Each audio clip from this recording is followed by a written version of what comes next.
cigarette দাও একটা জাতীয়তাবাদী যুবদলের ঢাকা মহানগর দক্ষিণ যুবদলের আহ্বায়ক খন্দকার এনাম ভাই, প্রধান বক্তা ঢাকা মহানগর দক্ষিণ যুবদলের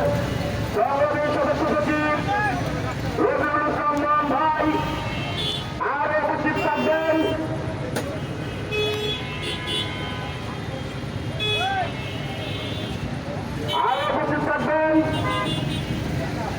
সিনিয়র যুগ্ম